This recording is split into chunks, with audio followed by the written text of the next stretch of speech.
So, 2024 was quite the year for Sonic, wasn't it? Not just for Sonic himself, but also a good year for Shadow. Shadow didn't really have a strong presence since the 2000s, and the marketing really went all out. We got Sonic 3, which is not just a great movie, but it also gave us a very solid portrayal of Shadow and his dynamic with Sonic. But what we also got was a game with Shadow as a playable character, a re-release of Sonic Generations along with a new campaign, Shadow Generations, called Sonic X Shadow Generations. So not only were we getting Shadow in the next Sonic movie, but we were also getting a new game with him as a playable character. Shadow was finally getting the love he deserved, and I was stoked that Shadow was being marketed so much since he was being shafted for a while at that point. The game eventually came out, and it did pretty well. But how was the game a year later? Well, let's talk about it. So, let's just get Sonic Generations out of the way real quick since this video is mostly going to be about Shadow Generations. For the most part, this is basically the same game as Sonic Generations. I think I'll save my thoughts on this version of Sonic Gens for a review about Sonic Gens, but what I've played of this version, Modern Sonic and Santiago don't feel too different from the OG version, aside from the fact Santiago got the drop dash that was introduced in Mania. Which I guess makes playing as Santiago a bit more tolerable. Only a bit, though. Also, yes, I don't care if the meme is dead. I am calling him Santiago because it's funny. Modern Sonic also has a drop dash ability, which... why? He didn't need this ability. And it's honestly kind of annoying when it activates when I never intended to activate it. Another change from the vanilla version is a change of dialogue in a few scenes, which... I don't know why they did that, but okay. You can also collect Chow throughout the levels, which is cool I guess, but I don't know what you get out of it. But overall, this is a pretty solid way to play Sonic Generations, especially if you didn't get the vanilla version when it was still up on Steam. But to be brutally honest, I think I prefer the vanilla version. I played both versions for this video and I don't fully know yet, but I think the vanilla version just feels better to play. Anyway, we're not here for Sonic Generations. Let's talk about what's actually important. Shadow Gens plays pretty similarly to the modern Sonic levels in Sonic Gens, but Shadow has always played like Sonic in most Sonic games, so it's expected. But I love how this game shows how different the two are, with Shadow having a different homing attack where Shadow teleports towards the enemy instead of just simply launching himself at the enemy, and it also lets you teleport through lasers if there's an enemy on the other side. That's a pretty cool detail. You also get Chaos Spear, which is definitely a welcome addition because I don't think Shadow's Chaos powers have gotten this much love in terms of gameplay since Black Knight, and finally being able to use Chaos Spear in an actual moveset for Shadow is so cool. I think the only time Shadow was able to use Chaos Spear in gameplay was for the battle mode in Sonic Adventure 2 and for Sonic Chronicles. But for the actual function of Chaos Spear, it stuns enemies, which is very useful for enemies like the Flappers in Rail Canyon and other enemies that stun you upon touching them. But before we talk about the Doom powers, I want to talk about White Space. I love hub worlds in video games, and White Space is a pretty good one, and I definitely like it more than the islands from Frontiers. I enjoyed the movement on the islands, but not really all the challenges and some of the other stuff, but I don't want to bore you guys with why I dislike Frontiers, especially since I haven't played it in a while, so we're moving on. White Space is pretty cool. The collectibles, for the most part, were fun to look for, and it's cool using these tokens you find in levels to unlock art pieces, music tracks you can use for stages, and even these collectibles hanging by balloons. These balloons have pages of Gerald Robotnik's journal, which they didn't need to put this in, but I'm so glad they did, because it really expands upon not just the lore of Project Shadow, but also adds more insight to Gerald's character. It really makes his fate prior to Adventure 2 have more impact on the lore of Project Shadow, and sure, Project Shadow was shady, but these pages further emphasize that he had his heart in the right place to create a cure for Maria. And while we're talking about lore stuff, I really appreciate all the cutscenes and interactions with Maria and Gerald. White Space being this place where time is all over the place was a clever way for the writers to include the two characters. While having context of Shadow's backstory makes their interactions more sad, I think if you're new to Shadow as a character, these interactions and flashbacks can still hold a lot of weight due to how naturally the game is able to not only introduce Shadow's character to new fans, but also expand on him for older fans. And speaking of Shadow, the writing for him is so good. Not once did he feel out of character in the game. He actually felt like how he was in Adventure 2, but with some change given he has grown as a person since his first appearance.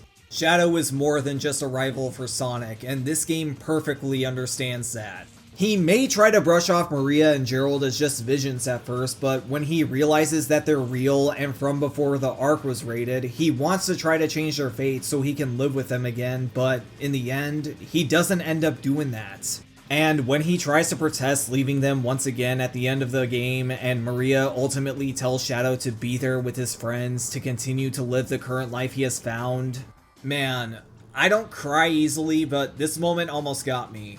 Another moment that stands out is the fight with Sonic. He could have easily taken Sonic out in that moment with his Doom powers, but he didn't because he wants to fight Sonic on equal footing. It's not just a competitive rivalry with these two where they want to settle who's better or whatever, it's a rivalry of mutual respect where the two push each other to be the best version of themselves. I could say more, but really, I don't think I need to. Shadow's character writing is just the best it's been in the series since 06. Hopefully they can keep up this good writing for Shadow in the future. The reintroduction of Black Doom was also done so well. I can't really remember what happens in Sonic the Hedgehog because I haven't played it in a while, but I think Black Doom was really good in this game, and I appreciate that Sonic Team was willing to take elements from Sonic the Hedgehog and integrate it into Shadow Gens' story despite its infamous reputation. The big eye that you use to enter Radical Highway is so damn creepy, and I love the detail of the eye following Shadow, showing that Black Doom is watching Shadow's every move in white space. I love how he tries to get into Shadow's head and to groom him into being the ultimate weapon for the Black Arms, but Shadow rejects him at every turn, despite the fact that Shadow had to use the Doom powers throughout the game. Also, his voice is so good.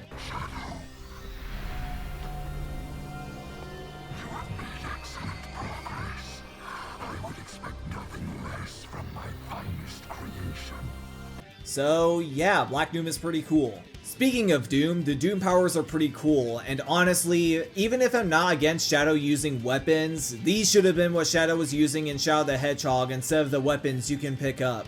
And they're mostly pretty fun to play around with. Doom Surf is really fun to use, controls feel tight enough, and it's used pretty well in the levels it's needed, such as Kingdom Valley.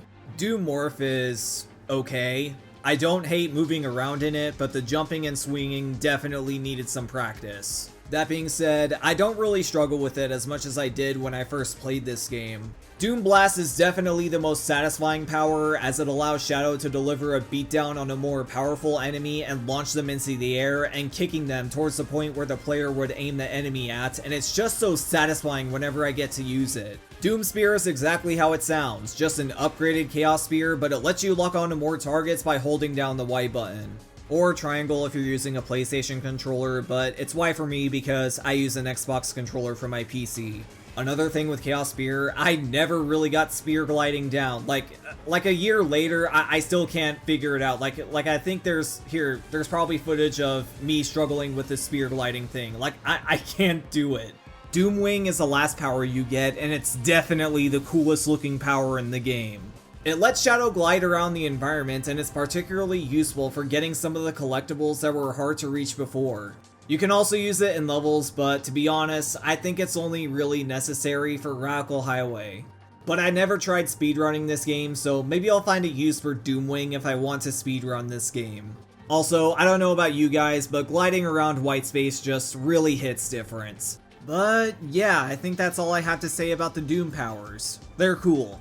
But I said Doom powers. You didn't think I wouldn't talk about Chaos Control, did you? This is the first game in a long time that lets a player use Chaos Control, and the game gives you a lot of freedom with how you can use it. From freezing enemies in place so you can take care of them more easily, freezing missiles in place to create a platform for yourself, and these warping points that take you to other routes in some levels. Using Chaos Control this way just felt so good, and I never got tired of using it. The levels I have overall positive feelings about. Colony Ark was a great level to get the game started, as the Space Colony Ark was Shadow's home before the events of Adventure 2, and it's replayable because of the different routes you can take and overall fun factor. Sunset Heights was pretty fun, but I do have an issue with the fact that during the cutscene, the time for the level also goes by, and you can never skip them. I can only imagine how frustrating that would be for speedrunners. But using chaos control when a robot is throwing boulders at you and using the homing attack to climb to another route is just so satisfying.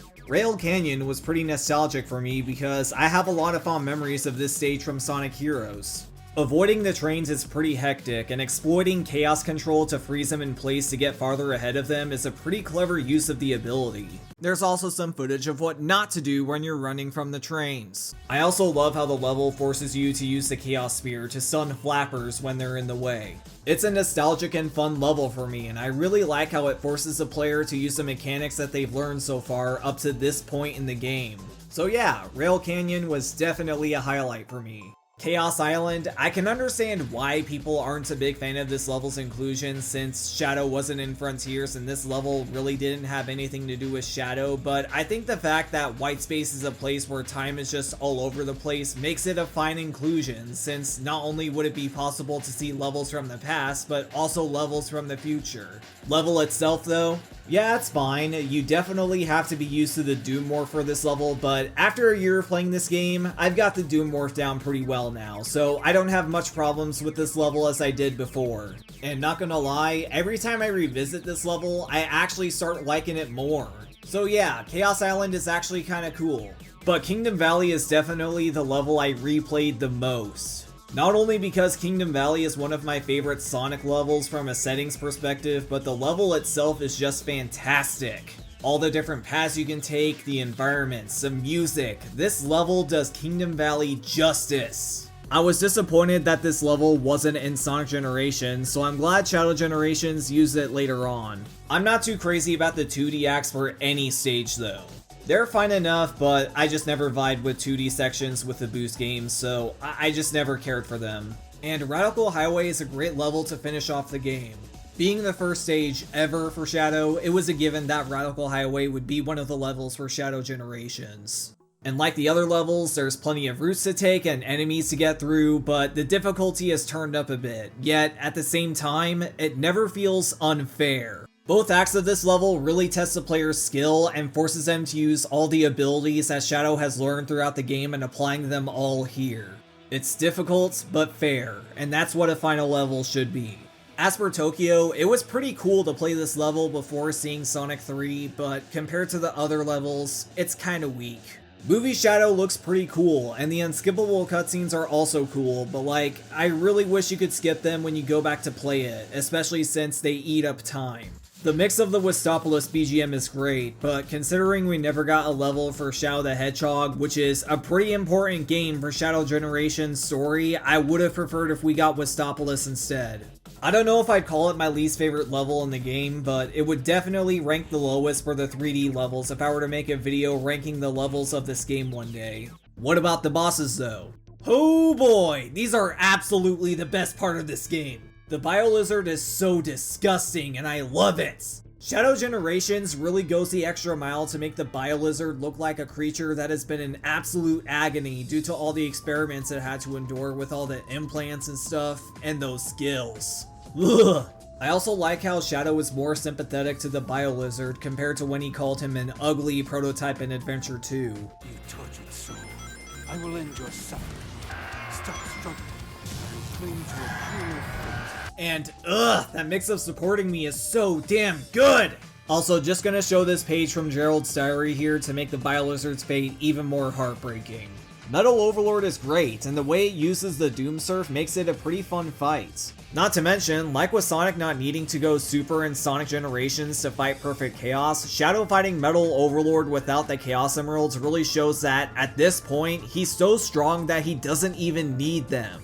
Or maybe he could have always done that if he wanted to because Shadow is just that guy. Anyway, Metal Overlord is awesome, and he might be the best boss in the game. Also, Metal Overlord's dialogue and Shadow's comebacks are just golden. I am now the true Sonic, the true ultimate life form. True ultimate life form? Don't make me laugh. You'll be joining the rubble in the water soon enough. But Mephiles? Oh boy. So, from a gameplay perspective, Mephiles might be tied with Metal Overlord for my favorite boss in this game, but as of recording this, I'm kinda leaning towards Metal Overlord. It uses Doomorph in a pretty creative way, but when Mephiles starts getting desperate, he brings up these pillars, and if you didn't learn how to use Doomorph properly, you're gonna have a bad time. Then he takes this giant monster form, you need to ram into him with Doomorph in order to get him out of the goop, and then he uses another desperation move by surrounding Shadow with his clones. So Mephiles is still good, but I think Metal Overlord is still better. But from a narrative perspective, holy crap, this fight is so good! The minute Shadow gets in, Mephiles instantly tries to go for an insta-kill with the move that kills Sonic the moment he thinks Shadow is distracted. Shadow may not remember Mephiles, but he already knows that this creep is bad news. Then when you finally beat him and Mephiles says this line, there is a part of me that wants to feel bad for Mephiles. I mean, he's in a hell that he can't escape. Nothingness. He doesn't exist. He's been completely erased from time itself. But then you remember why Sonic, Shadow, and Silver had to erase Solaris from the timeline. You know, I might do an analysis for Mephiles in the future because I think he, along with Merlina from Black Knight, is one of the more interesting Sonic villains. And Devil Doom is what any final boss should be for a Sonic game. The spectacle is there, it forces you to use everything you've learned, and the music, of course, is amazing. Shadow Generations isn't really a hard game, so I do appreciate Devil Doom and Ralco Highway for providing a more difficult, yet fair challenge at the end of the game.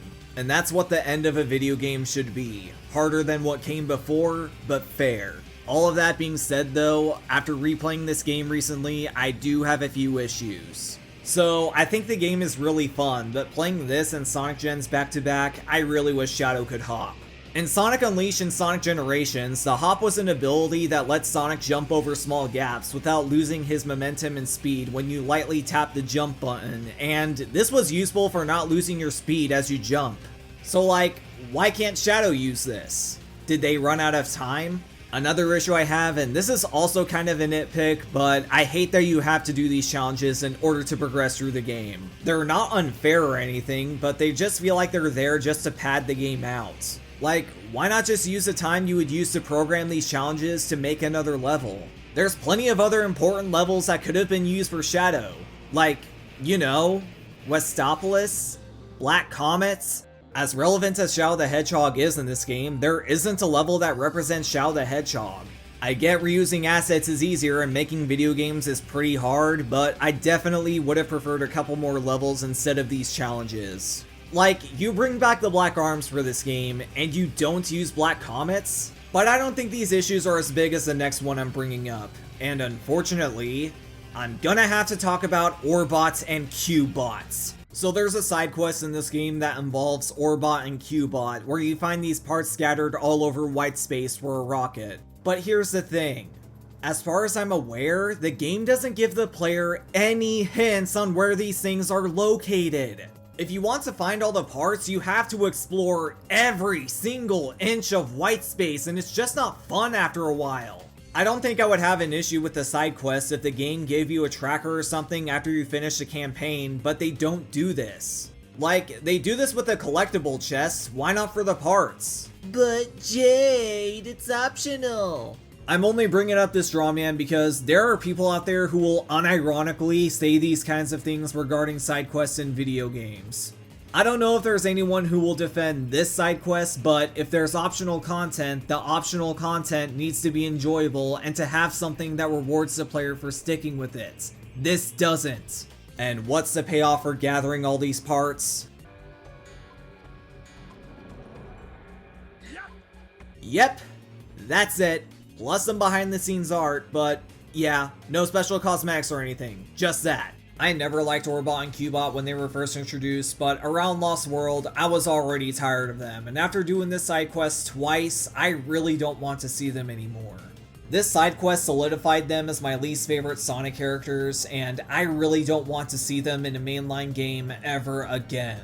So yeah, bottom line, this side quest sucks, Orbot and Q-Bot both suck, I'm done talking about them for this video. So, where does this leave us? Well, I think it's overall really good. It feels good to play, the levels are fun, the story is very tightly written, and despite its shortcomings, Shadow Generations is still one of the best Sonic games that has come out in years. It feels the most sincere the franchise has been in years, and despite the issues I have with Shadow Gens, they're not enough to take away from my enjoyment of the game overall. And above all else, this game treats Shadow with the respect he deserves, spotlighting his backstory, his relationships with different characters, and not once did Shadow feel out of character or an exaggerated caricature of himself. So overall, I think a year later, yeah, Shadow Generation still holds up.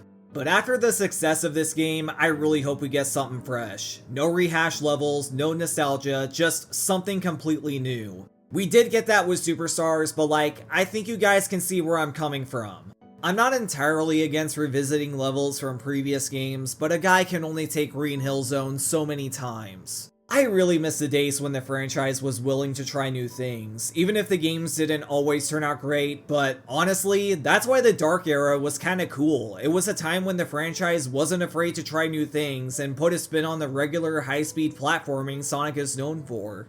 And if the success of Frontiers and Shadow Generations mean more experimental games, I'm okay with that. The meta era from Colors up until Frontiers just felt too safe, and while the games will obviously need to be good, I'd love to see Sonic Team try new things with these games. Different gameplay styles, put Sonic in another setting, give some characters like Blaze and Silver some much needed spotlights. I think a Norse or Greek mythology inspired setting for a Sonic game would go pretty hard. I just feel like there's more that can be done with this series, and I hope Sonic Team and Sega are considering some more ambitious projects for Sonic. And honestly, I think that's all I really want to say after everything I had to say about Shadow Generations. Don't buy Postal 3.